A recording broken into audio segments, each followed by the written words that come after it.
విష్ణుం శశివర్ణం చతుర్భుజం ప్రసన్నవదనం ధ్యాయేత్ సర్వవిఘ్నోపశాంతయే వాగీశాద్యాస్సు మనసః సర్వార్థానాముపక్రమే ఎం నత్వా కృతకృత్యాస్యుస్తం నమామి గజాననం శరదా శరదంభోజవదనా వదనాంబుజే సర్వదా సర్వదాస్మాకం సన్నిధిం క్రియాత్ వ్యాసం వసిష్ఠనప్తారం శక్తేః పౌత్రమకల్మషం పరాశరాత్మజం వందే సుఖతాతం తపోనిధిం వ్యాసాయ విష్ణురూపాయ వ్యాసరూపాయ విష్ణవే నమో వై బ్రహ్మనిధయే వాసిష్ఠాయ నమో నమః అచతుర్వదనోర్బ్రహ్మా ద్విబాహురపరో హరిః అఫాలలోచనः సింధుర్భగవాన్ బాదరాయణः శాంతాకారం భుజగశయనం పద్మనాభం సురేశం విశ్వాకారం గగనసదృశం మేఘవర్ణం శుభాంగం లక్ష్మీకాంతం కమలనయనం యోగిహృద్యానగమ్యం వందే విష్ణుం భవభయహరం సర్వలోకైకనాథం వసుదేవసుతం దేవం కంసచాణూరమర్దనం దేవకీ పరమానందం కృష్ణం వందే జగద్గురుం సదాశివసమారంభాం శంకరాచార్యమధ్యమాం అస్మదాచార్యపర్యంతాం వందే గురుపరంపరాం. శ్రీగురుభ్యో నమః. సభాయై నమః. శ్రీమద్భాగవతంలో దశమస్కంధం శ్రీకృష్ణ పరమాత్మ యొక్క లీలలను, కృష్ణావతారం యొక్క ప్రయోజనాన్ని, శ్రీకృష్ణావతారంలో ఉండేటటువంటి విశేషములను తెలియచెబుతూ ఉంది. ఇంతకుముందు జరిగినటువంటి 9 స్కంధములలోనూ కూడా శ్రీ మహావిష్ణువు యొక్క అవతారములన్నీ కూడా వర్ణించబడ్డాయి. దశమస్కంధం పూర్తిగా చాలా పెద్ద స్కంధం ఇది.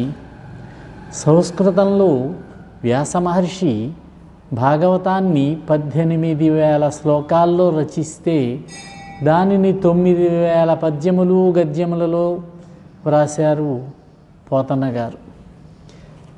ఈ 9,000లోనూ సుమారు 4,000 పద్యములు దశమస్కంధంలోనే ఉన్నాయి. ఇది చాలా పెద్ద స్కంధము. పారాయణ చేసేవారు ఈ దశమస్కంధాన్ని పారాయణ చేస్తారు. శ్రీ మహావిష్ణువు అవతారమైనటువంటి శ్రీకృష్ణ పరమాత్మ యొక్క అవతారమంతా కూడా ఇందులో చెప్పబడింది. ఈ స్కంధాన్ని ప్రారంభించే సందర్భంలో సుఖమహర్షి అంటారు, సుఖమహర్షి పరీక్షిన్ మహారాజు తోటి భవములకు మందు చిత్తశ్రవణానందము ముముక్షు జనపదము హరిస్తవము పశుఘ్నుడు దక్కను చెవులకు తనివయ్యననడి చెనటియుగలడే. శ్రీ మహావిష్ణువు యొక్క స్తోత్రం ఉన్నదే, అది సంసార బాధలకు ఔషధమట. చెవులకు మనస్సుకు ఆనందాన్ని కలిగిస్తుందట. మోక్షాన్ని కోరుకునేటటువంటి వారికి కోరదగినటువంటి స్థానమట. అటువంటి వారి స్తోత్రమును విని ఇంక చాలు బాబో ఇంకొద్దు నాకు అనేటటువంటి వాడు ఇంకెవరూ ఉండడట. ఈ విధంగా పరీక్షిన్ మహారాజు అడిగాడు, చెబుతున్నాడు సుఖమహర్షితోటి. అప్పుడు శుకుల వారు అంటున్నారు, విష్ణుమూర్తి యొక్క కథలు వింటూ ఉంటే విష్ణు కథారతుడగునరుని విష్ణు కథల్ చెప్పునరుని వినుచుండునరున్ విష్ణు కథా సంప్రశ్నము విష్ణు పదీజలము భంగి విమలుల చేయున్.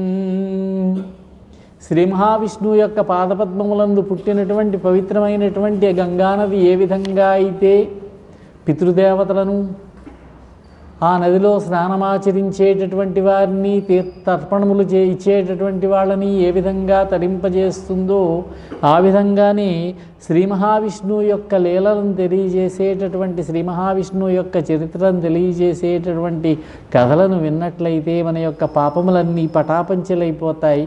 శ్రీ మహావిష్ణువు యొక్క కథలు వారిని పునీతులని చేస్తాయట.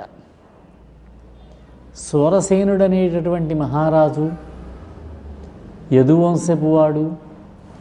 యదువంశంలో జన్మించినటువంటి సూరసేనుడు యథార్థముగా చెప్పాలంటే వీళ్ళకి రాజ్య పరిపాలన చేసేటటువంటి అధికారం లేదు. వీళ్ళకి ఏదో సామంతులుగా ఉంటారు తప్ప రాజ్యాధికారం లేదు. ఎందుచేతనంటే చంద్రవంశంలో జన్మించినటువంటి చంద్రవంశములో జన్మించినటువంటి యయాతి యొక్క కుమారుడు యదువు. ఆయనకు 5 కుమారులు. దేవయానియందు 2, శర్మిష్ఠయందు 3.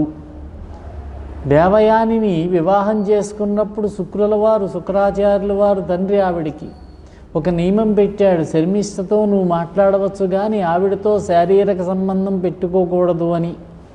ఆవిడ కోరితే ఈయనకు ఆవిడ కోరిక తీర్చవలసి వచ్చింది. అది ధర్మబద్ధమే. ఋతుస్నాతయ్య ఉన్నటువంటి స్త్రీ అడిగింది, కాదనలేకపోయాడు. ఆవిడికి 3 పిల్లలు కలిగారు. శుక్రాచార్యుల వారికి కోపం వచ్చింది. వృద్ధుడు వైపొమ్మని శపించాడు.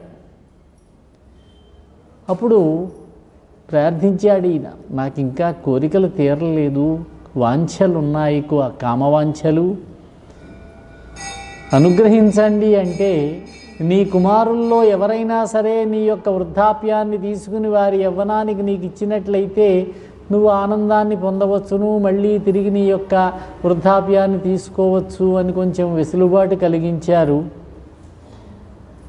5 కొడుకుల్ని అడిగితే ముందు 4 కూడా ఎవరు అంగీకరించలేదు వృద్ధాప్యాన్ని తీసుకోవడానికి. అందులో పెద్దవాడు యదువును నీ వంశీకులకు రాజ్యాధికారం ఉండదు అని శపించాడు ఆయన. ఒక కుమారుణ్ణి నీ సంతానం అంతా కూడా అల్పాయుష్కులవుతారని శపించాడు. ఇంకొక కుమారుణ్ణి దీవులను పరిపాలించేటటువంటి మత్స్యకారులు ఉంటారు, వాళ్ళకి నాయకులు అవుతారు మీరన్నాడు. ఇంకొక కుమారుణ్ణి ఆటవికులు దొంగలు వీళ్ళకి రాజులు అవుతారన్నాడు. ఆఖరి కుమారుడైనటువంటి పూరు అంగీకరించాడు. 1000 సంవత్సరములు వృద్ధాప్యంతో ఉంటే యయాతి మహారాజు యవ్వనాన్ని అనుభవించి అంతా అయిన తర్వాత మళ్ళీ తన వృద్ధాప్యాన్ని తిరిగి తీసుకున్నాడు. అతడే పూరు వంశానికి వారసుడయ్యాడు. అదే కురువంశం. ధర్మరాజుతో కూడిన పాండవులు ఆ వంశంలో వారే. యయాతికి అతని సంతానానికి రాజ్యాధికారం లేదు. ఆ యదువు వంశంలో జన్మించిన వారే యాదవులు. శ్రీకృష్ణుడు అందులో వాడే. అందులో 4-5 తెగలు ఉన్నాయని చెప్పుకున్నాము. యదువంశంలో వృష్ణి, అంధక, భోజ, కుకుర, దశార్హ మొదలైనటువంటి తెగలన్నీ ఉన్నాయి. వాళ్ళంతా కూడా యాదవులే. ఈ సూరసేన మహారాజు గారు మధురా నగరాన్ని రాజధానిగా చేసుకుని పరిపాలిస్తున్నాడని భాగవతంలో చెప్పారు. కానీ మధురా నగరానికి యథార్థముగా రాజు ఉగ్రసేన మహారాజు గారు. ఆ పక్కనే ఉన్నాడు మధురలో సూరసేన మహారాజు గారు. ఆయనకి కొంత రాజ్యభాగం ఉండి ఉండవచ్చును, పశుపోషణ ఉండి ఉండవచ్చును. ఆ సూరసేన మహారాజు గారికి 10 మంది కుమారులు, 5 కుమార్తెలు కలిగారు. పెద్ద కుమారుడే వసుదేవుడు. వసుదేవుడికి 5 చెల్లెళ్ళని చెప్పుకున్నాం. పెద్దావిడ పృథ అక్కగారేమో అనిపిస్తున్నది, కుంతీదేవి ఆవిడ. మిగిలిన వాళ్ళు ఆవిడ పాండవుల యొక్క తల్లి, పాండురాజు గారి యొక్క భార్య. ఇంకొక అమ్మాయి శృతదేవ, కరుష దేశాధిపతి అయినటువంటి వృద్ధశర్మకిచ్చి వివాహం చేశారు. దంతవక్త్రుడు వారి కుమారుడు. శ్రీకృష్ణుడు ఈ దంతవక్త్రుడిని కూడా వధించాడు. మేనత్త కొడుకునే. శిశుపాలుడు దంతవక్త్రుడే. వీరిద్దరే జయ విజయులు. శాపవశాత్తు 3వ జన్మలో జన్మించిన వాళ్ళు. ఇంకొక ఆవిడ శృతకీర్తి అనేటువంటి ఆవిడ్ని కేకయ వంశీయుడైనటువంటి ధృష్టకేతు వివాహం చేసుకున్నాడు. వీరికి ప్రతర్ధునుడు మొదలైనటువంటి కుమారులు కలిగారు. శృతశ్రవస అనేటటువంటి మరొక మేనత్త కృష్ణుడికి వసుదేవుడు చెల్లెలు. చేరీ దేశపు రాజైనటువంటి ధమఘోషుడు వివాహం చేసుకున్నాడు. వారికి కలిగిన వాడే శిశుపాలుడు. ఈ శిశుపాలుడు కూడా శ్రీకృష్ణుడే వధించాడు. రాజాధిదేవి ఈవిడి మరొక మేనత్త. జయసేనుడు అనే ఆయన వివాహం చేసుకున్నాడు. వారికి విందుడు అనువిందుడు అనేటటువంటి 2 కుమారులు, ఒక కుమార్తె ఉన్నది మిత్రవింద. ఈ మిత్రవింద శ్రీకృష్ణ పరమాత్మ యొక్క 8 మంది భార్యలలో ఒక భార్య. స్వయంవరం ప్రకటిస్తే స్వయంవరం నుంచి అమ్మాయిని ఎత్తుకొచ్చి పెళ్లి చేసుకున్నాడు శ్రీకృష్ణ పరమాత్మ మేనత్త కూతుర్ని.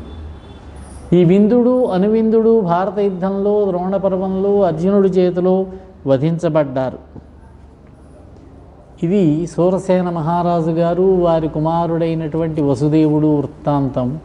వసుదేవుడు జన్మించినప్పుడు దేవలోకంలో దుందుబులు మ్రోగాయట. అందుచేత ఆయనకి ఆనకదుందుభి అని పేరు ఉన్నది. ఈ వసుదేవుడు దేవకిని వివాహం చేసుకున్నాడు. ఉగ్రసేన మహారాజు గారు మధుర పాలకుడు, ఆయన తమ్ముడు దేవకుడు, దేవకుని యొక్క కుమార్తె దేవకి, ఉగ్రసేన మహారాజు గారు అబ్బాయి కంసుడు, పినతండ్రి కుమార్తె అన్నమాట. దేవకీ వసుదేవులకు వివాహం జరిగింది. చాలా ఆనందించాడు కంసుడు. తన చెల్లెలిని బావగారిని రథంలో ఎక్కించుకుని తీసుకువెడుతున్నాడు అత్తవారింటికి దింపడానికి. చాలా ఆనందంగా ఉన్నాడు. అప్పుడు అశరీరవాణి పలికింది, తుష్టయగు భగిని మెచ్చగా ఇష్టుడవై రథము గడపెదవు, ఎరుగవు మీదన్ శిష్టయగు ఈతలోదరి అష్టమ గర్భంబు నిన్ను హరించుజుమీ. అంతా సవ్యంగా జరిగితే బాగానే ఉండేది.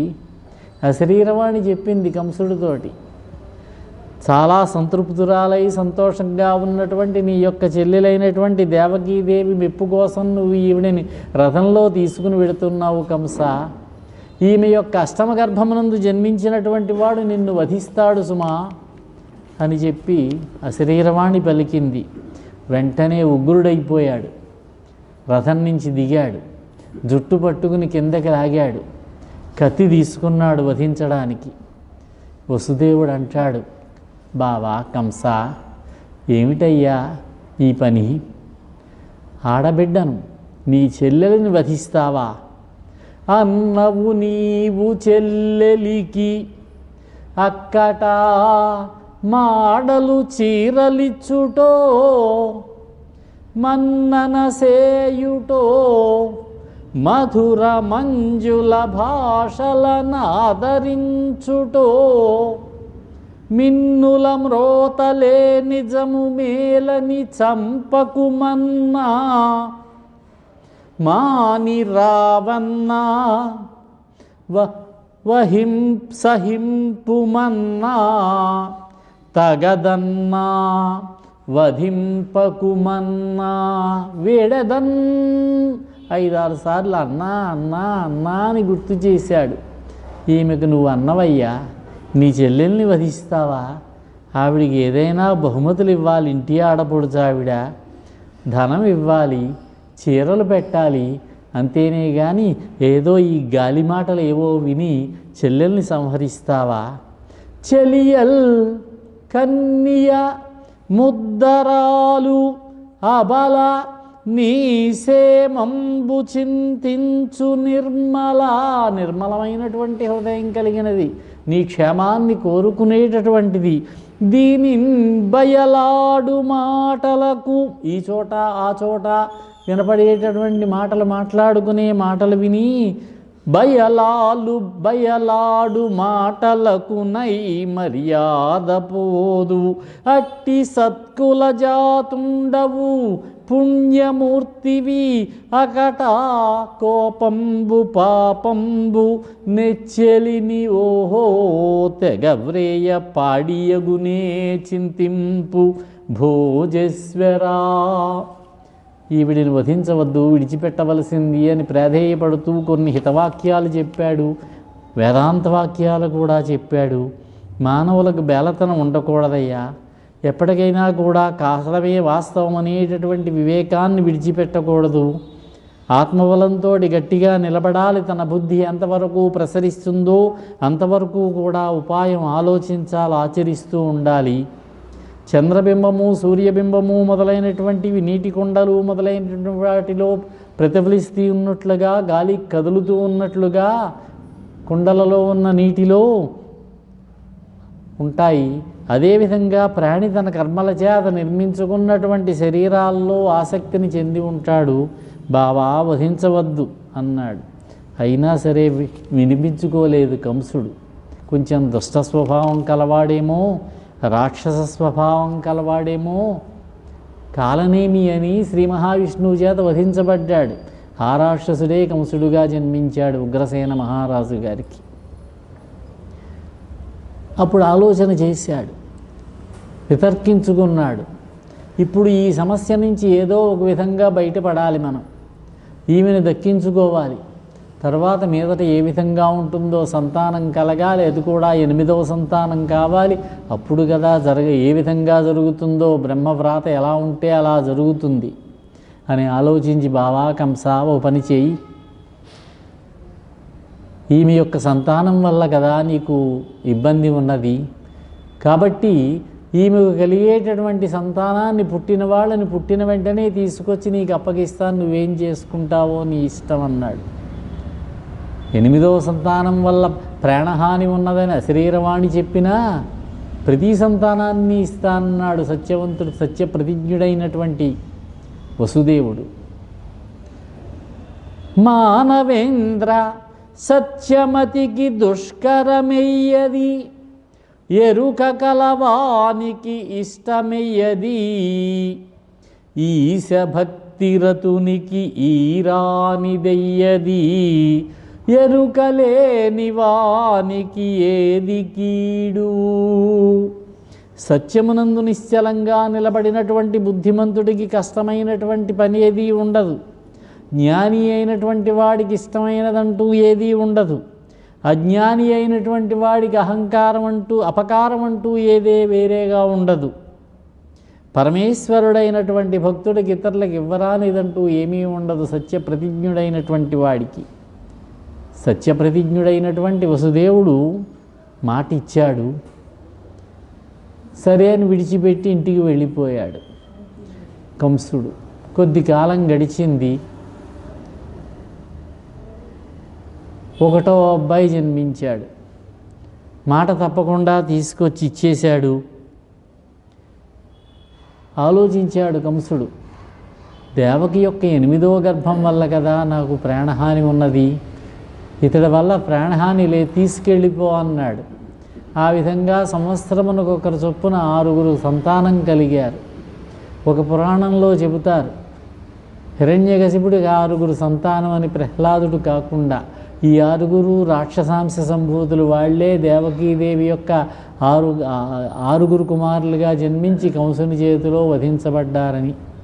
వాళ్ళు పూర్వజన్మలో ఇంకొక చోట కాలనేమి పుత్రులని అతని చేతనే వధించబడ్డారు, కాలనేమియే కంసుడుగా వచ్చాడు కాబట్టి అని అదొక ఐతిహ్యం చెబుతారు.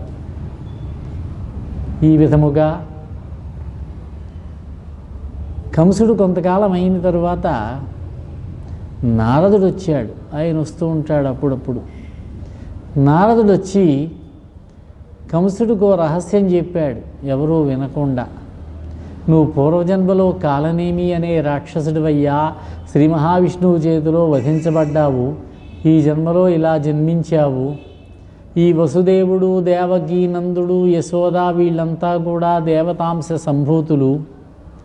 నిన్ను వధించడానికే శ్రీ మహావిష్ణువు జన్మిస్తాడు దేవకి యొక్క అష్టమ గర్భంలో అని రహస్యం చెప్పాడు. వెంటనే 6 సంతానాన్ని నరికేశాడు కంసుడు. భయపడుతూనే ఉన్నాడు వసుదేవుడు. కంసుడు మనస్సు ఏ క్షణంలో ఎలా ఉంటుందో, ప్రస్తుతానికి పిల్లల్ని విడిచిపెట్టాడు కానీ భవిష్యత్తు ఎలా ఉంటుందో అని భయపడుతూనే ఉన్నాడు. నెమ్మదిగా తండ్రి అయినటువంటి ఉగ్రసేనుణ్ణి చెరసాల్లో బంధించి రాజ్యాధికారాన్ని స్వీకరించాడు. బలవంతంగా తీసుకున్నాడు. వసుదేవుణ్ణి దేవకిని కారాగారబద్ధుల్ని చేశాడు. అతనికి కొంతమంది రాక్షసులు ఉన్నారు, సైన్యాధిపతులు, యోధులు మొదలైన వాళ్ళు. బాణుడు, భౌముడు, మాగధుడు, మహాసేనుడు, కేసి, ధేనుకుడు, బకుడు, తృణావర్తుడు, పోతన మొదలైనటువంటి రాక్షస ప్రముఖులంతా ఉన్నారు. వాళ్ళందరినీ పంపించి యాదవులందరినీ ఓడించాడు. అందులో చాలామంది యాదవులు ఇతర దేశాలకు వెళ్ళిపోయి కురుదేశము, నిషధ దేశము, కోసల దేశము, విదర్భ దేశము, కేకయ దేశము, పాంచాల దేశము, సాల్వ దేశము ఇటువంటి దేశాలకు వెళ్ళి అక్కడ బ్రతకడం మొదలుపెట్టారు. కొంతమంది ఇక చేయగలిగిందేమీ లేకుండా కంసుడికే దాసోహమని అతన్నే శరణవేరి అతని దగ్గర అతని కొలువులోనే ఉన్నారు. అక్రూరుడనే ఒక ప్రముఖుడు అదేవిధంగా ఉన్నాడు, కంసుడి దగ్గరే ఉన్నాడు అక్రూరుడు. అప్పుడు శ్రీ మహావిష్ణువు 7వ గర్భం రావాలి. శ్రీ మహావిష్ణువు ఆదిశేషుడి యొక్క అంశది. విష్ణువు యొక్క తేజస్సు ఆదిశేషుడి యొక్క అంశగా దేవకీ గర్భంలో ప్రవేశిస్తుంది. శ్రీ మహావిష్ణువు అప్పుడు యోగమాయను పిలిచి, యోగమాయ, దేవకీదేవికి 7వ గర్భం వచ్చినది, నీవు ఆ గర్భములో ఉన్నటువంటి గర్భస్థ శిశువుని నీ యొక్క మాయ ద్వారా తీసుకువెళ్ళి వ్రేపల్లెలో ఉన్నది వసుదేవుని యొక్క ఒక భార్య రోహిణి, ఆవిడ గర్భంలోనికి చేర్చన్నాడు. వసుదేవుని భార్యల్ని అందరినీ కూడా బంధించాడు కంసుడు. ఎందుచేతనో ఈ రోహిణీదేవి మాత్రం వ్రేపల్లెలో నందుని ఆశ్రయంలో ఉంది. అక్కడికి నువ్వు చేర్చని చెప్పాడు. నీ యొక్క యోగమాయకి చెప్పాడు. తర్వాత 8వ గర్భంగా నేను దేవకీదేవి గర్భంలో ప్రవేశిస్తాను. అదే సమయంలో నువ్వు యశోద యొక్క గర్భంలో, నందుని భార్య అయిన యశోద గర్భంలో వెళ్ళవలసినది, ఆవిడికి ఆడపిల్లగా జన్మిస్తావు. వసుదేవుడు నన్ను పుట్టినటువంటి బాలుణ్ణి యశోద వద్దకు చేర్చి నిన్ను తీసుకువస్తాడు. కంసుడు నిన్ను వధించడానికి ప్రయత్నం చేస్తాడు. అప్పుడు నువ్వు తప్పించుకుని ఆకాశానికి వెళ్ళిపోతావు. నువ్వు మహాకాళిగా, చండికగా, దుర్గగా, భద్రకాళిగా, విజయగా, వైష్ణవి, కుముద, చండిక, కృష్ణ, మాధవి, కన్యక, మాయా, నారాయణి, ఈశాన, శారద, అంబిక అనేటటువంటి ఈ 14 పేర్లతోటి కూడా నిన్ను లోకంలో ప్రజలంతా కూడా సేవిస్తారు. నువ్వు వింధ్య పర్వతం మీద వెలసి అక్కడ ఆవిర్భవిస్తావు. నువ్వు నీ ప్రజలందరి చేత సేవించబడతావు అని ఆవిడని అభయమిస్తే, ఆవిడకి ఆశీర్వదిస్తే ఆవిడ నమస్కరించి వెళ్ళింది. ఈ విధంగా 7వ గర్భం గర్భస్రావం అయింది. అంతా కూడా దుఃఖించారు. యోగమాయ ఈ గర్భాన్ని రోహిణీదేవి గర్భంలోకి చేర్చింది. ఆమెకు పుట్టిన కుమారుడే బలరాముడు. అందంగా ఉంటాడు కనుక రాముడు అన్నారు. గర్భాన్ని బయటికి లాగి ఒక చోట నుంచి ఒక చోటకి మార్చడం జరిగింది కనుక సంకర్షణుడు అనే పేరు వచ్చింది. అతడు చాలా బలవంతుడు కాబట్టి బలభద్రుడు అన్నారు. బలభద్రుడు రాముడు కలిసి బలరాముడని పిలువబడుతూ ఉన్నాడు. అతడు కృష్ణుడికి అన్నగారుగా. ఇంకొక మాట చెబుతారు, రామావతారంలో రాముడు లక్ష్మణుడు చిన్నవాడు ఆదిశేషుడి యొక్క అంశ.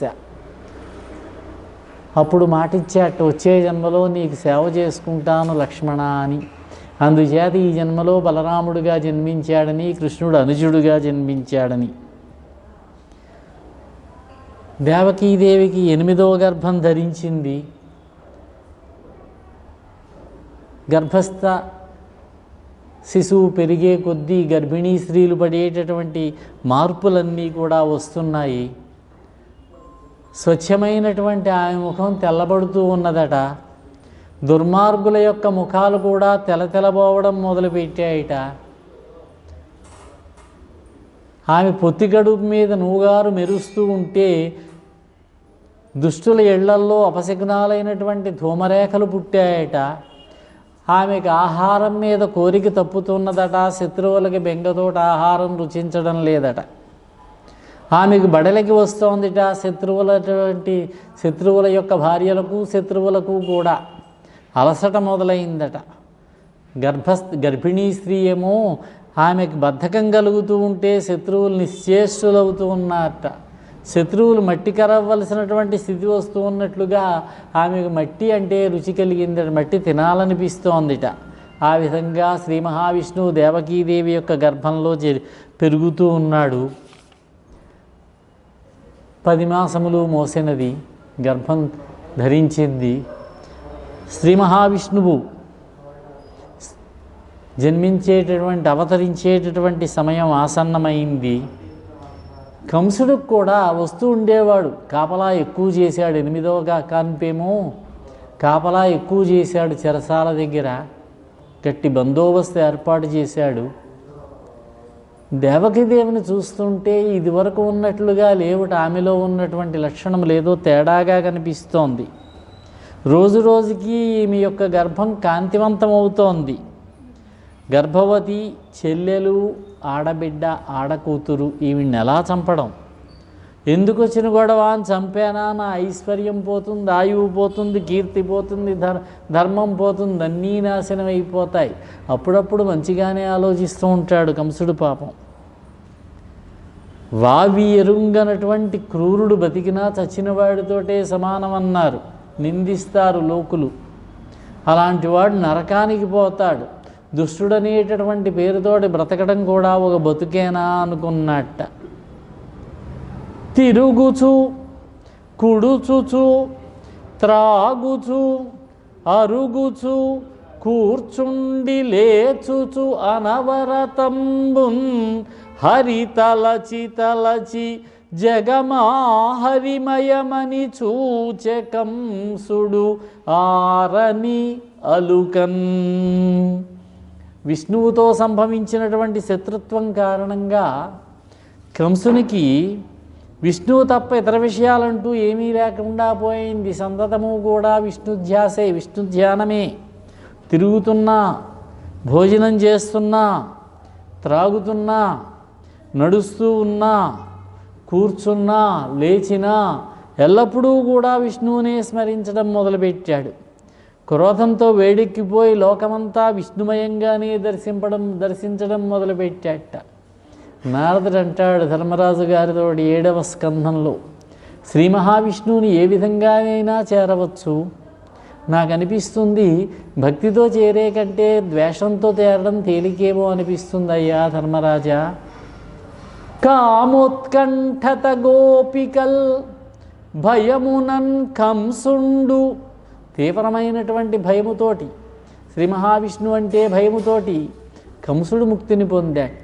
వైరభావం, భయం, విష్ణుద్వేషం అది క్రమంగా విష్ణు సంకీర్తనగా మారిపోయింది. సంతతము విష్ణువునే స్మరిస్తూ ఉన్నాడు, ఆయన్నే తలుచుకుంటూ ఉన్నాడు. శ్రవణరంధ్రంబులయే శబ్దంబు వినబడును అది హరిరవమని ఆలకించు.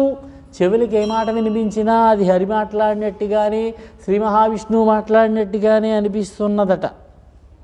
అక్షిమార్గంబున ఎయ్యది చూడబడు అది హరిమూర్తిగా ఓపునంచుచూచు. కళ్ళకి ఏది కనిపించినా కూడా అది విష్ణువు యొక్క రూపమే అనుకుంటున్నట్ట. తిరుగుచో దేహంబు తృణమైన సోకిన హరికరాఘాతమో అనుచువులుకు.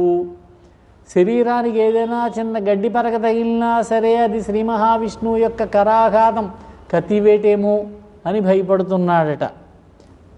గంధంబులేమైన ఘ్రాణంబు సోకిన హరిమాలికా గంధమనుసు అదరు. ఏమైనా వాసనలు ముక్కుకి సోకినట్లయితే అది శ్రీ మహావిష్ణువు యొక్క మెడలో ధరించినటువంటి మాలలో ఉన్నటువంటి పుష్పముల యొక్క సువాసనేమో అనుకుంటున్నట్ట. పలుకులెవ్వి అయిన పలుకుచో హరి పేరు పలుకబడియననుచు భ్రమసి పలుకు. ఏదైనా మాటలు వినిపిస్తే శ్రీ మహావిష్ణువు యొక్క పేరే పలుకుతున్నారేమో అని అతను కూడా ఆయన పేరే పలుకుతున్నట్ట. తలపులెట్టివైన తలచి ఆ తలపులు హరి తలపులనుచు అలుగ తలచు. ఆలోచనలు ఏమైనా వస్తే అవి శ్రీ మహావిష్ణువు యొక్క ఆలోచనలేమో అనుకుంటున్నాడట. ఈ విధంగా భయపడుతూ గడుపుతున్నాడు. ప్రసవ సమయం సమీపిస్తున్నది. బ్రహ్మాది దేవతలంతా వచ్చారు. దేవకీదేవి గర్భంలో ఉన్నటువంటి గర్భస్థ శిశువుని ప్రార్థన చేశారు, స్తుతి చేశారు. మహావిష్ణువు లోకములన్నిటినీ కూడా రక్షించవలసినది. ఈ యొక్క రాక్షసుల యొక్క ఆగడములు ఎక్కువైపోయాయి. సత్యవ్రతం సత్యపరం త్రిసత్యం సత్యస్య యోనిం నిహితంచ సత్యే సత్యస్య సత్యమృత సత్యనేత్రం సత్యాత్మకం త్వాం శరణం ప్రపన్నాః. ఓ దేవాదిదేవా, నీవు సత్యసంకల్పుడవయ్యా. నీ సంకల్పానికి తిరుగే ఉండదు. సత్యజీవనమే నిన్ను పొందడానికి మార్గం. నీవు త్రికాలముల్లోనూ ఉంటావు. నువ్వు సృష్టి స్థితి ప్రళయకాలముల్లోనూ ఉండేవాడవు. నీవు పంచమహాభూతముల్లో పృథివ్యాపస్తేజో వాయురాకాశములనేటటువంటి పంచభూతముల్లోనూ భూమి, నీరు, అగ్ని, వాయువు, ఆకాశము ఈ పంచభూతాల్లోనూ కూడా ఉంటావు. వాటి యొక్క పుట్టుకకే కారణమైనటువంటి వాడవు నువ్వు పంచభూతముల యందే వ్యాపించి ఉంటావు.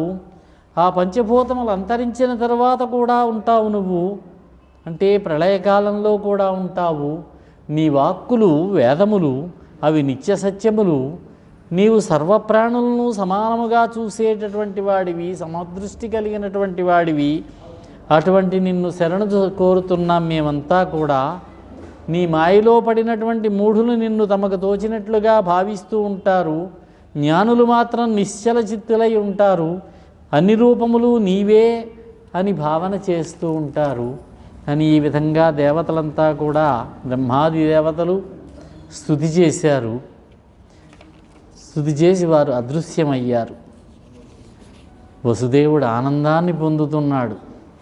ఇంకా అంటారు బ్రహ్మాది దేవతలు, పుట్టుక లేదు నీక భవా, పుట్టుట క్రీడయ కాక పుట్టుకే ఎరుగనటువంటి వాడవును శ్రీమన్నారాయణ. నీకు పుట్టుకంటూ వేరే ఏదీ లేదు. అన్నిటా నువ్వు ఇలా పుట్టడం అనేది నీకు ఒక క్రీడ, వినోదం, అంతేగాని పుట్టుక కాదు కదా. ఎట్టనుడు భవాది దశలెల్లను జీవుల యందు అవిద్యత చుట్టుచునుండుగాని నిను చుట్టినదింబలె పొంత నుండియున్ చుట్టగలేమి తత్క్రియల చొక్కని ఒక్కటివౌదువు ఈశ్వరా. మరణము, జన్మ మరణము మొదలైనటువంటి స్థితులన్నీ కూడా మాయ కారణంగా జీవులను ఆశ్రయిస్తూ ఉంటాయి. అవి జీవులను ఆవరిస్తూ ఉంటాయి. కానీ నిన్ను మాత్రం ఆ మాయాదేవి పక్కన నిలబడి కూడా స్పృశించలేక దూరంగా జరిగిపోతూ ఉంటుందిట. కనుక ఆ మాయామయమైనటువంటి క్రియలు వేటిలోనూ కూడా చిక్కుకొనకుండా ఏకైకమూర్తిగా నిలబడతావు నువ్వు. కాబట్టే ఈ జగత్తులకన్నిటికీ కూడా నీవు ఈశ్వరుడువయ్యా పరమాత్మ. ముచ్చిరియున్నది లోకము నిచ్చలు కంసాది కలులు నిర్దయులేచన్ మచ్చిక కావగవలయును విచ్చేయుము తల్లి కడుపు వెడలి ముకుందా. కంసుడు మొదలైనటువంటి రాక్షసులు క్రూరంగా వేధిస్తూ బాధిస్తూ ఉంటే ఈ లోకం నిత్యము కూడా దుఃఖంలో మునిగిపోయింది. మహాత్మా ముకుందా, లోకాన్ని కాపాడడానికి తల్లి కడుపులో నుంచి వెడలి రావలసినదయ్యా అని ప్రార్థన చేశారు. శుభ సమయం సమీపించింది. గంధర్వులు పాడుతున్నారు, రంభాది అప్సరసలు ఆడుతున్నారు. లోకములన్నీ కూడా ప్రశాంతంగా ఉన్నాయి. ఉత్సవాలతోటి భూదేవి వెలిగిపోయిందట. విష్ణువుని ప్రసవించేటటువంటి దేవకీదేవి మెరుపు తీగలాగా దేదీప్యమానంగా ప్రకాశిస్తూ ఉన్నదట. అటువంటి సందర్భంలో శ్రావణమాసం బహుళపక్షం కృష్ణాష్టమంటాం. అష్టమి తిథి అర్ధరాత్రి సమయంలో గ్రహములన్నీ ఉచ్ఛస్థితిలో ఉండగా దేవకీదేవికి పరమాత్మ యొక్క కుమారుడిగా జన్మించాడు. శ్రీ మహావిష్ణువు యొక్క ఆవిర్భావం జరిగింది. 4 భుజములతోటి 4 భుజములలోనూ శంఖచక్రాది ఆయుధములతోటి వెలుగుతూ ఉన్నాడు. దేవకీదేవి స్తుతి చేసింది, వసుదేవుడు స్తుతి చేశాడు. మళ్ళీ ఆయన మామూలు బాలుడుగా మారాడు. వసుదేవుడు ఆశ్చర్యపోయాడు. ఈ కుర్రవాడిని కంసుడు చంపేస్తాడు ఇక్కడ ఉన్నట్లయితే ఏ విధంగా రక్షించడం? ఇక్కడ దేవకీ వసుదేవుల యొక్క పూర్వజన్మ వృత్తాంతాన్ని శ్రీ మహావిష్ణువే చెప్పాట. చతుర్భుజుడై వచ్చినటువంటి శ్రీ మహావిష్ణువు దేవకీ వసుదేవులతో చెబుతున్నాడమ్మా, నువ్వు పూర్వం స్వయంభవ మన్వంతరంలో పృశ్ని అని ఒక మహాపతివ్రతగా పుట్టావు. అప్పుడు ఈ వసుదేవుడు సుతపుడు అనేటటువంటి ప్రజాపతి, మీరిద్దరూ భార్యాభర్తలు. మీకు చాలా కాలం సంతానం లేదు. అందుచేత నా కోసం మీరు 12,000 దివ్య సంవత్సరములు తపస్సు చేశారు. మీ తపస్సుకు మెచ్చి నేను ప్రత్యక్షమై మీకు ఏ వరం కావాలో కోరుకోండి అన్నాను. అప్పుడు మీరు నా యొక్క మాయలో పడి కష్టసాధ్యమైనటువంటి మోక్షాన్ని కోరలేదు. కోరకుండా సంతానం కావాలన్నారు. నాతో సాటి అయినటువంటి కొడుకును ప్రసాదించమని అడిగారు. నాతో సాటి అయిన వారు ఎవరుంటారు? అందుచేత నేనే మీ కుమారుడిగా కలుగుతానని చెప్పాను. మొదటి జన్మలో ఆ జన్మలో మీ కుమారుడిగా జన్మించాను. అప్పుడు నా పేరు పృశ్ని గర్భుడు, అది మొదటి జన్మది. ఇక రెండవ జన్మలో మీరు కశ్యపుడు అదితి, మీకు వామనుడుగా జన్మించాను. వామనావతార ఘట్టం అది. ఇది మూడవ జన్మ. నా యొక్క అనుగ్రహం వల్ల ఇంక మీకు జన్మే లేదు, మీకు మోక్షమే. మీ కుమారుడిగా మీకు ఇచ్చిన మాట ప్రకారం కుమారుడిగా జన్మించాను, ఇంకా మీకు మోక్షమే కలుగుతుందని చెప్పాడు. తర్వాత వసుదేవుడు ఆలోచించాడు. ఆయన ఏం చేస్తున్నాడో ఆయనకి తెలియడం లేదు. అలా చేసుకుంటూ వెళ్ళిపోతున్నాడు. చేతులకున్నటువంటి సంకెళ్ళు తీశాడు. కుర్రవాడిని హృదయానికి హత్తుకున్నాడు. మనకి మామూలుగా ఎక్కడైనా చిత్రాలు చూపిస్తే ఏదో బుట్టలో పెట్టి తీసుకువెళ్ళినట్టు చూపిస్తారు. ఇక్కడ బుట్టలు అవి ఏమీ లేవు. హృదయానికే హత్తుకున్నాడు. నెమ్మదిగా నడుచుకుంటూ వెళ్ళిపోతున్నాడు. ఆ కారాగారం యొక్క తాళములు తలుపులు వాటంతటా తెరుచుకుంటున్నాయి. ఆయన ముందుకు వెడుతూ ఉంటే మళ్ళీ మూసుకుంటున్నాయి. అక్కడ ఉన్న కావలి వారంతా కూడా గాఢ నిద్రలో మునిగిపోయారు. భగవంతుని యొక్క మాయ ఎంత కాపలా పెట్టినా ఆ సమయం వచ్చేసరికి వాళ్ళకి నిద్ర పట్టేసింది. ఆ వెనకాల ఆదిశేషుడు పడగలతోటి గొడుగు పడుతున్నాడట. నడుచుకుంటూ వస్తుంటే మధ్యలో యమునా నది అడ్డంగా ఉంది. మధురా నగరానికి విరేపల్లకి మధ్యలో ఆ యమున దారిచ్చిందట. వచ్చాడు, నందుడి ఇంటిలో ప్రవేశించాడు. యశోదకు ఆడపిల్ల పుట్టిందంతా నిద్రలో ఉన్నారు. అక్కడ కూడా ఎవరికీ తెలియదు. ఈ అబ్బాయిని అక్కడ పడుకోబెట్టాడు. అమ్మాయిని తీసుకుని వచ్చాడు. వచ్చి మళ్ళీ దేవకీదేవి చేతిలో పెట్టాడు. అమ్మాయి కేర్ మంది కాపలా. మళ్ళీ తాళములన్నీ మూసుకుపోయాయి, తలుపులన్నీ మూసుకుపోయాయి. సంకెళ్ళు ఆయనే చేతికి తగిలించుకున్నాడు. ఏమీ తెలియని వాళ్ళలాగా భయపడిపోతున్నాడు, వణికిపోతున్నాడు. ఇంతలో వార్త కంసుడికి అందింది. ఉన్నవాడు ఉన్నట్టుగా లేచొచ్చాడు. చేతిలో ఉన్న ఆడ శిశువుని లాక్కుంటుంటే పాపం ప్రాధేయపడింది. ఇంత చూసినా శ్రీ మహావిష్ణువే కనిపించినా మళ్ళీ ఏదో పాపం మాయ కమ్మేస్తుంది. ఏదో విధంగా అమ్మాయిని రక్షించుకోవాలి, కాపాడుకోవాలి అన్న నా యొక్క 6 కుమారులను వధించావు నువ్వు. నా యొక్క 8వ గర్భంలో జన్మించే కొడుకు వల్ల కదా నీకు ప్రాణాపాయం అని చెప్పింది అశరీరవాణి. పుట్టినది ఆడపిల్లన్నా, రక్షించన్నా, కాపాడన్నా. మళ్ళీ ఆవిడ కూడా పాపం అన్నా అలా అన్న మాట మనస్సు కరుగుతుందేమోనని అమ్మ శమింపుమన్నా తగదు అల్లుడు కాదిది మేన కోడలౌ మన్నన సేయుమన్నా విను మానిని చంపుటరాచపాడి కాదన్నా సుకీర్తి వైమనగదన్నా మహాత్ములు ఓవు త్రోవ పోవన్నా భవత్ సహోదరి కదన్నా నిను శరణంబు వేడెదన్.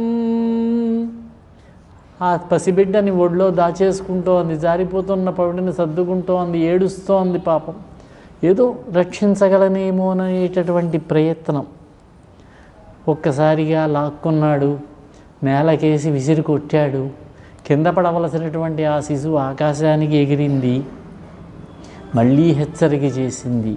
తెంపరివై పొరిని దేవకి బిడ్డల చిన్ని కుర్రలం చంపితివి ఇంకనైనా ఉపశంతి వహింపక రాల మీద రొప్పింపగ ఇసిరో ఇది బీరమే ఇది బీరమే.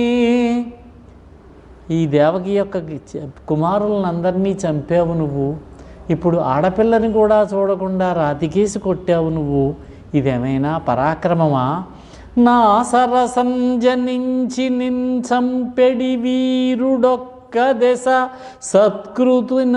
సత్కృతి నొందెడువాడు దుర్మతి. నాతో పాటు పుట్టి వేరే చోట పెరుగుతున్నాడు, నిన్ను చంపేవాడని చెప్పి బెదిరించి అదృశ్యమైందట.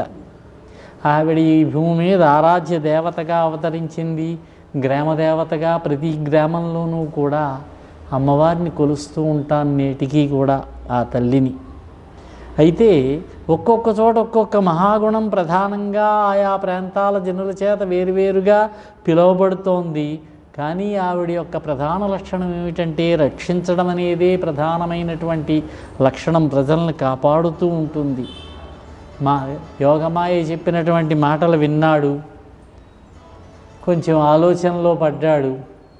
వసుదేవుడు చేతులు పట్టుకున్నాడు. బావా క్షమించు, పొరపాటు జరిగింది, కాపాడు, నన్ను రక్షించు. నువ్వు పసిపిల్లలను చంపినటువంటి మహాపాతకుని. మళ్ళీ కొంచెం మనస్సు మార్పు వస్తూ ఉంటుంది, సత్వగుణంలోకి వస్తూ ఉంటుంది, ఉన్నట్టుండి తమో గుణంలోకి వెళ్ళిపోతూ ఉంటాడు. క్రోధం నా కళ్ళని కప్పేసింది, నేను బ్రతికుండి చచ్చినవాడితో సమానం, క్రూరుణ్ణి నేను. ఎవరు చెప్పారో తెలియకుండా విన్నటువంటి మాటలు నమ్మింత పాపం చేశాను నేను. మీ దయా స్వభావంతో నా పాపాలను లెక్కించకుండా నన్ను కరుణించండి, శాంతించవలసింది అని ప్రార్థించాడు. పాపం మళ్ళీ అంటాడు, ఏం చెప్పగలం, ఈ జీవితం అనేది అశాశ్వతం.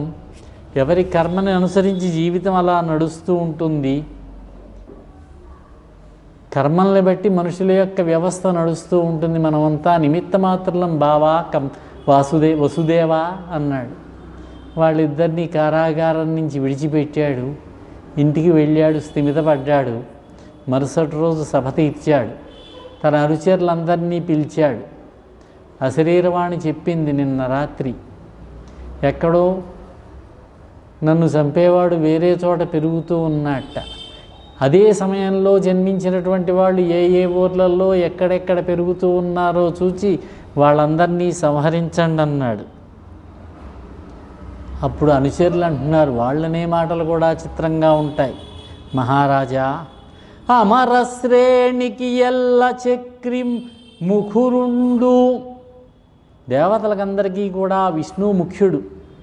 ఆ చక్రియే ధర్మమందమరున్. ఆ విష్ణువు ధర్మంలో ఉంటాడు మహారాజా. గోవులు భూమిదేవులు దితిక్షామ్నాయ కారుణ్య సత్యములున్ యాగతపోదమంబులును శ్రద్ధాశాంతులున్ విష్ణుదేహములు. ఇవన్నీ కూడా విష్ణువు యొక్క శరీరాలట. అతనికి ఎన్నో శరీరాలు ఉన్నాయట. గోవులు, బ్రాహ్మణులు, వేదములు, ఓరిమి, కారుణ్యం, సత్యం, యాగము, తపస్సు, దమము, శ్రద్ధ, శాంతి, ఇవన్నీ కూడా విష్ణువు యొక్క శరీరాలట. వాటన్నిటినీ కూడా సంహరించిన అతండంతంబును పొందెడిన్. విష్ణువు పోతాడు, విష్ణువు మరణిస్తాడు. వాటన్నిటినీ సంహరిస్తే చంపేయమంటావా? వాళ్ళందరినీ కూడా చంపుదుమే నిలింపులను. దేవతలను చంపమంటావా? జంకెల రంకెల తాపసావలిన్ చంపుదుమే తాపసావలిన్ పంపుదుమే కృతంతకుని పాలికి. భయంకరమైనటువంటి భీకరమైనటువంటి గర్జనలతోటి మునీశ్వర్లందరినీ కూడా తపస్సు చేసుకునే తపస్సులందరినీ కూడా యముని పాలికి పంపించమంటావా? క్రేపులతోడ గోవులం త్రుంపుదుమే. గోవులను చంపేయమంటావా దూడలతో సహా? ధరామరులతోలుదుమే. బ్రాహ్మణులను తరిమి తరిమి కొట్టమంటావా? నిగమంబులన్ విదారింపుదుమే. వేదాలను చింపేయమంటావా? వసుంధర హరింపుదుమే. ఈ భూమినే చుట్టి తెచ్చి నీ వశంలో ఉంచమంటావా? ఏదో ఒకటి మమ్మల్ని ఆజ్ఞాపించు మహారాజా. జననాథ పంపుమా. అది వాళ్ళ యొక్క మనస్తత్వం. రాక్షసులు తెలుసు వాళ్ళకి విష్ణువు ఎక్కడుంటాడో. విష్ణువు ఉండే స్థానాలన్నీ తెలుసు. యజ్ఞో వై విష్ణు.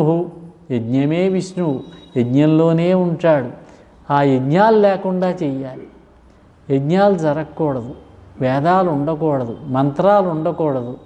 అలా చేసినట్లయితే విష్ణువు బలహీనపడిపోతాడు. ఇది వాళ్ళ యొక్క ఆలోచన. ఇక్కడ తెల్లవారింది. యశోదకి అబ్బాయి పుట్టాట. ఆ వార్త నెమ్మదిగా ఊరంతా తెలిసింది, రేపల్లంతా. నందుడు చాలా సంతోషించాడు. స్నానం చేశాడు, మంచి బట్టలు కట్టుకున్నాడు. బ్రాహ్మణుల చేత స్వస్తివాచకాలు, శుభాశీస్సులు, పుణ్యాహవచనాలు చేయించాడు. బాలుడు పుట్టినప్పుడు కూడా కొన్ని శుభకర్మలు చేయించాలి, అవి కూడా చేయించాడు. పితృదేవతలకు తృప్తిగా పూజలు చేశాడు. 2 లక్షల పాడియావుల్ని ఆభరణాలతో అలంకరించి దూడలతో సహా బ్రాహ్మణులకు దానాలు చేశాడు. బంగారు చెంబులు, ఆభరణాలు, నూతన వస్త్రాలు దానమిచ్చాడు. పెద్ద కొండల వంటి నువ్వుల రాసులను కూడా బ్రాహ్మణులకు దానం చేశాడు. నువ్వులు శుభం కోసం నువ్వుల రాసిపోతగా దానాలు చేశాడు. ఆ వ్రేపెల్లలో ఉన్నటువంటి పురుషులు, స్త్రీలు కూడా అందరూ కూడా అలంకరించుకున్నారు. చక్కగా మంచి వస్త్రములు ధరించారు, తలపాగాలు చుట్టుకున్నారు, ఆభరణములు ధరించారు. ఒకళ్ళనొకళ్ళు పిలుచుకుని వడివడిగా నడుచుకుంటూ వస్తున్నారు అబ్బాయిని చూడ్డానికి. ఈ యాభీర కుమారుడు. ఇక్కడ బ్రాహ్మణులకి ఇన్ని దానాలు చేస్తే బ్రాహ్మణులంతా కూడా దీవిస్తున్నారట.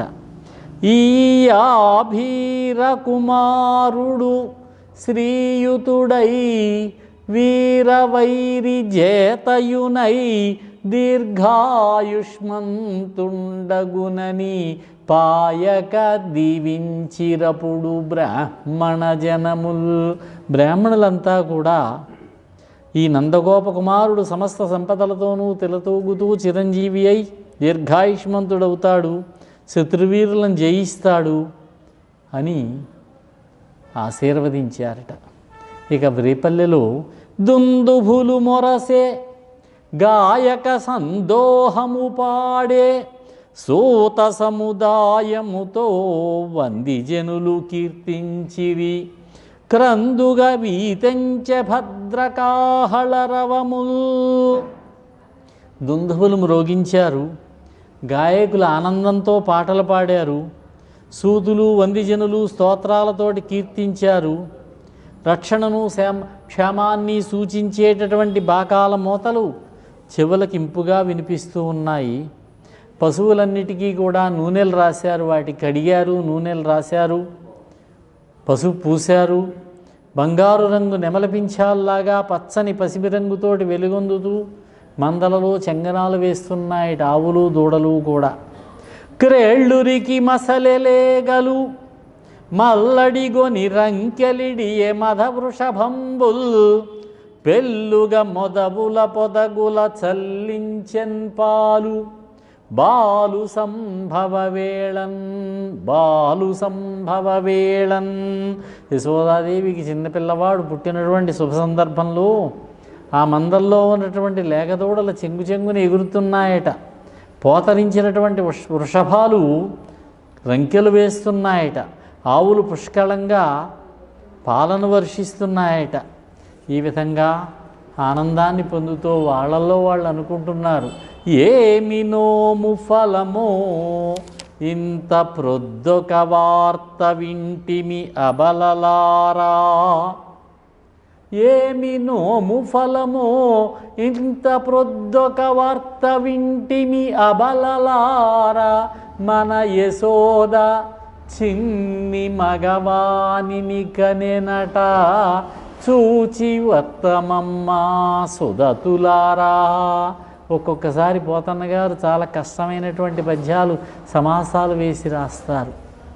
ఒక్కొక్కసారి చాలా చిన్న చిన్న పదాలతోటి అలతి పదాలతోటి మనకి ఇంకా తాత్పర్యం అక్కర్లేదు, పద్యం చదివితే అర్థమైపోయేలాగా వ్రాస్తారు. నాకు అనిపిస్తుంది పోతన్న గారు గత జన్మలలో ఎప్పుడైనా యశోదేమో అనిపిస్తుంది. అలా మనసు పెట్టి భక్తిభావాన్ని రంగరించి ముఖ్యంగా ఈ ఘట్టాన్ని శ్రీకృష్ణుని యొక్క బాల్యాన్ని, శ్రీకృష్ణుడిని చూడడానికి వచ్చేటటువంటి ఆ గోపికల యొక్క సంరంభాన్ని చాలా చక్కగా వర్ణించారు. వేడుకతోడ క్రొమ్మురులు వీడ కుచోపరిహార లేఖలల్లాడ కపోల పాలికల హాటక పత్ర రుచుల్ వినోదనం బాడగా పటంచలంబుల సియాడగా చేరి యశోద ఇంటికించేడియలేగి చూచిరొగి విష్ణుని చిన్ని కృష్ణుని. నందుడి ఇంటి దగ్గరలోకి వచ్చేసరికి ఇంచుమించుగా నడక మారిపోయి పరుగులాంటి నడకతోటి వచ్చేస్తున్నారు. వేగంగా నడకలు సాగించుకుంటూ వస్తున్నారు. అప్పుడే వేసుకుని వచ్చినటువంటి జడముడులు విడిపోయాయట ఆ నడక వల్ల. వక్షస్థలం పైన ఉన్నటువంటి ఆ హారాలన్నీ కూడా అల్లల్లాడుతున్నాయట. కర్ణపత్రాల బంగారు కాంతులు వారి చిక్కెళ్ల మీద వినోదాలు చూపిస్తున్నాయట. పయ్యత కొంగులు గాలిలో వయ్యారంగా ఊగుతూ ఉన్నాయట, నాట్యాలు చేస్తూ ఉన్నాయట. ఈ విధంగా యశోద ఇంటికి చేరారు. ఆ బాలకృష్ణుడిని చూచాడు, చాలా ఆనందాన్ని పొందారు. పాపనికి నూనె తల ఎంటి పసుపు రాసి బోరు కాడించి హరిరక్ష పొమ్మటంచు జలములొక కొన్ని చుట్టి రాజిల్లి తొట్లను నిచి దీవించి పాడిరి అయ్యు విధలెల్లా. కుర్రవాడికి తలస్నానం చేయించారు, పసుపు పూసి బోరు కాడించి రక్ష పెట్టారు. శ్రీ మహావిష్ణువుకి వీళ్ళు హరిరక్ష అని రక్ష పెట్టారు, శ్రీరామరక్ష అన్నారు. ఉయ్యాలలో పడుకోబెట్టారు, ఊపుతున్నారు.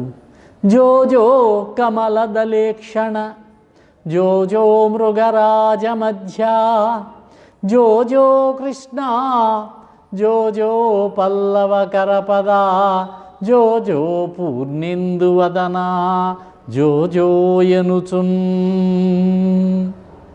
అలా జో కొడుతూ పాటలు పాడుతూ నిద్రపుచ్చారట. ప్రళయ సమయంలో ఎన్నో రకాలుగా జగత్తులను నీటిలో ముంచివేసి తాను ప్రకాశిస్తూ ఉండేటటువంటి ఆ పరమాత్మ, ఆ మాయలాడు గోపికల చేతుల్లో జలకాలాడుతూ హాయిగా కేరింతలు కొడుతూ ఆడుకున్నట్ట. వీళ్ళు స్నానం చేయిస్తూ ఉంటే లోకంబులు నిదురపోవగా జో కొట్టుచు నిదురపోని సుభగుడు. లోకాలన్నీ నిద్రపోతూ ఉంటే ప్రళయకాలంలో ఈయన నిద్రపుచ్చుతట. ఆయన నిద్రపోట, ఆయన మెలకుగానే ఉంటాడు. రమణుల్ జో కొట్టి పాడ నిదురన్ కొను క్రియా ఊరకుండే కను తెరవకయున్. కళ్ళు తెరవకుండా కళ్ళు మూసుకుని నిద్రపోతున్నట్టుగా నటిస్తూ ఉన్నాడట. ఈ విధంగా ఆవులన్నీ చక్కగా పాలిస్తున్నాయి. కొద్ది కాలం గడిచేసరికి, కొద్ది రోజులే గడిచేసరికి కంసుడికి కప్పం కట్టాలి. నందుడు కప్పం తీసుకుని వెళ్ళాడు. కప్పం చెల్లించి అక్కడ ఆ పట్టణంలోనే ఉన్నటువంటి వసుదేవుడు మిత్రుడు ఆయన చూడ్డానికి వెళ్ళాడు. నందుడిని చూడగానే పాపం కంసుడికి తన కుమారుడి మీద ప్రేమ కలిగింది. ఎలా ఉన్నావు నందా, నీ కుమారుడు బాగున్నాడా?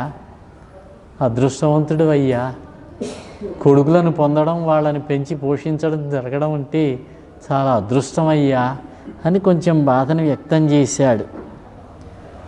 అప్పుడు నందుడు అంటాడు, నా బిడ్డడు కూడా నీ బిడ్డని వంటి వాడేనయ్యా, ముందు మన పిల్లవాడు ఎలా ఉన్నాడు అని అడిగాడు వసుదేవుడు.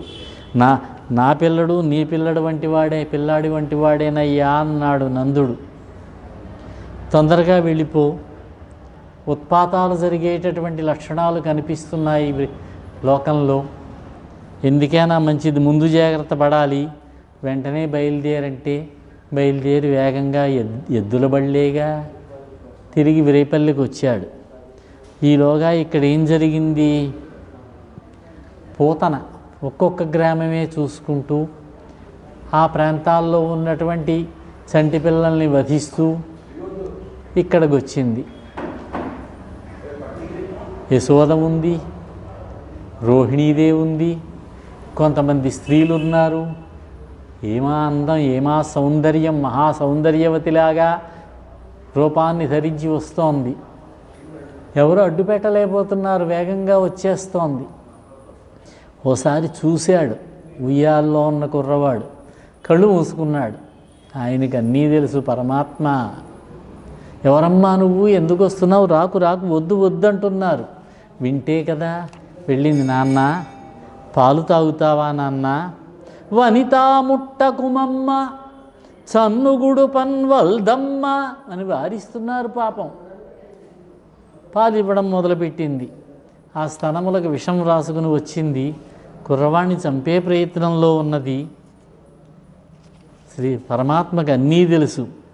పాలతో పాటుగా ఆవిడ యొక్క ప్రాణాలని కూడా, ప్రాణవాయువులను కూడా లాగి పారేశాడు ఆయన. పెద్ద భీకరాకారంతో పడిపోయింది రాక్షసి రూపంతో. పాలను తాగే నెపం మీద పూతలను తన లీలతోటి అవలీలగా సంహరించాడు. అంతటి చిన్న వయస్సులో ఉన్న బాలకృష్ణుడు కూడా. విషధర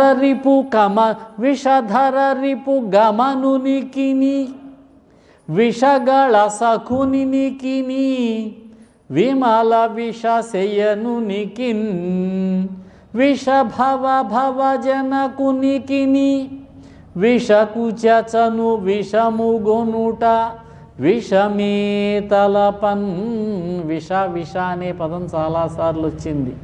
వృత్యనుప్రాసందం ఒకే పదం లేదా ఒకే అక్షరం తిరిగి తిరిగి వస్తూ ఉంటే, ఆవృతమవుతూ ఉంటే వృత్యానుప్రాసని శబ్దాలంకారం అన్నారు.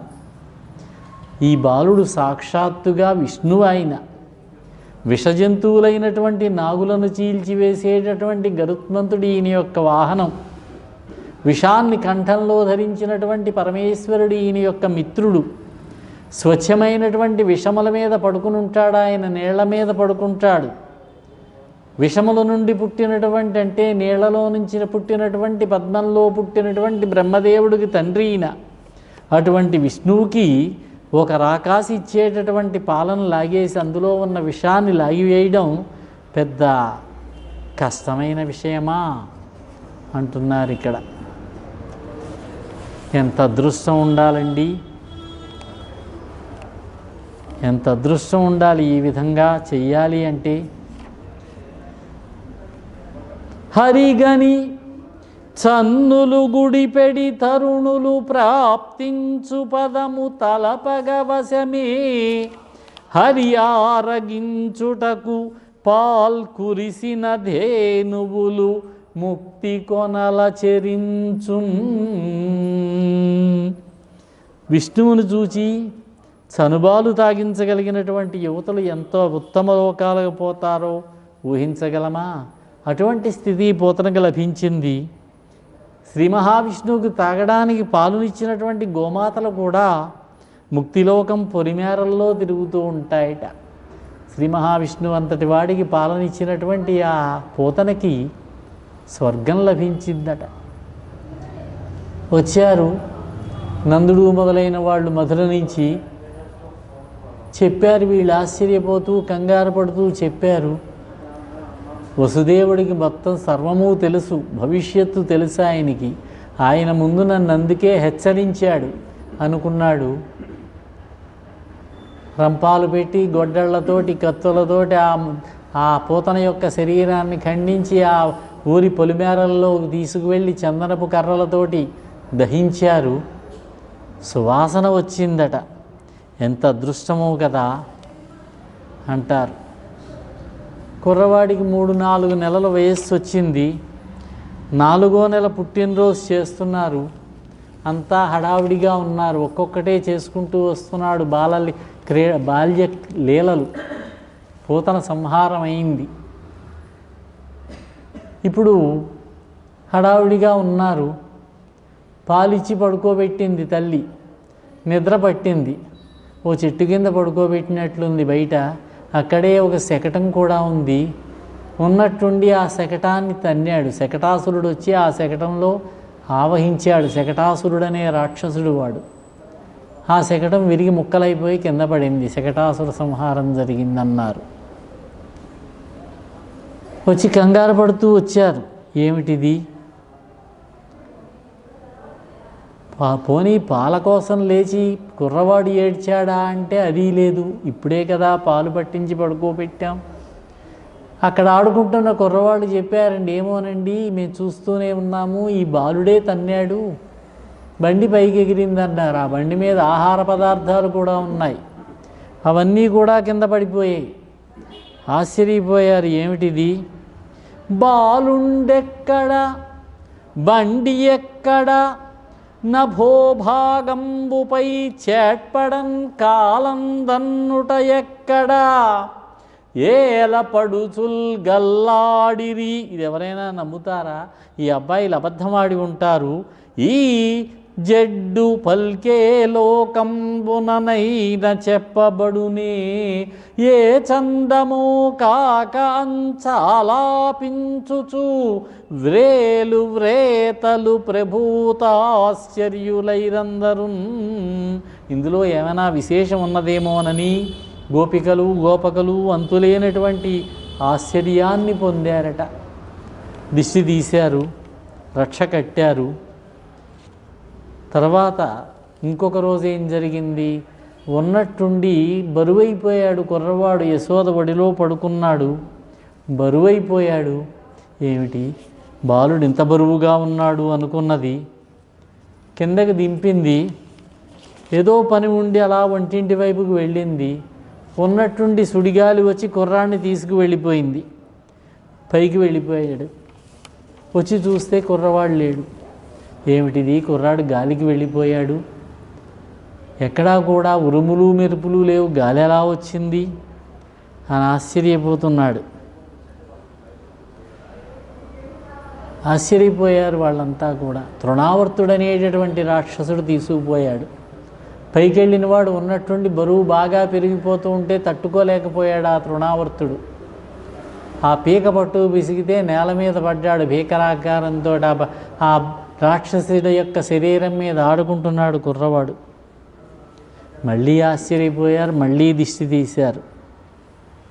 అప్పుడు గోపకులంతా కూడా తమలో తాము అనుకుంటున్నారు, గత జన్మంబుల ఏమి నోచితిమో, ఏగశ్రేణులేమేమి చేసితిమో, ఎవ్వరికేమి వెట్టితిమో, ఏ చింతారతిన్ పొద్దు పుచ్చితిమో, సత్యములేమి పల్కితిమో, ఏ సిద్ధ ప్రదేశంబు త్రొక్కితిమో, ఇప్పుడు చూడగంటి మిచటన్ కృష్ణార్భకున్ నిర్భయున్. మనం ఏమేం పుణ్యాలు చేసుకున్నామో కదా, ఏ నోములు చేశామో కదా, ఏ యాగాలు చేశామో కదా, ఎంతమంది అర్ధులకు ఏమేమి దానాలు ఇచ్చామో కదా, మనం చేసుకున్న పాప పుణ్యం ఏమిటో, మన యొక్క అదృష్టం ఏమిటో కానీ ఈ కుర్రవాణ్ణి ఈ రోజున ఈ విధంగా మనం చూడగలిగాం కదా అని చెప్పి అనుకున్నారు. ఈ విధంగా 3 రాక్షస సంహారం చేశాడు పూతన, శకటాసురుడు, తృణావర్తుడు. కొద్ది కాలం గడిచేసరికి ఒకసారి గర్గమహాముని వచ్చాడు. గర్గమహాముని వచ్చాడు నందుడి ఇంటికి.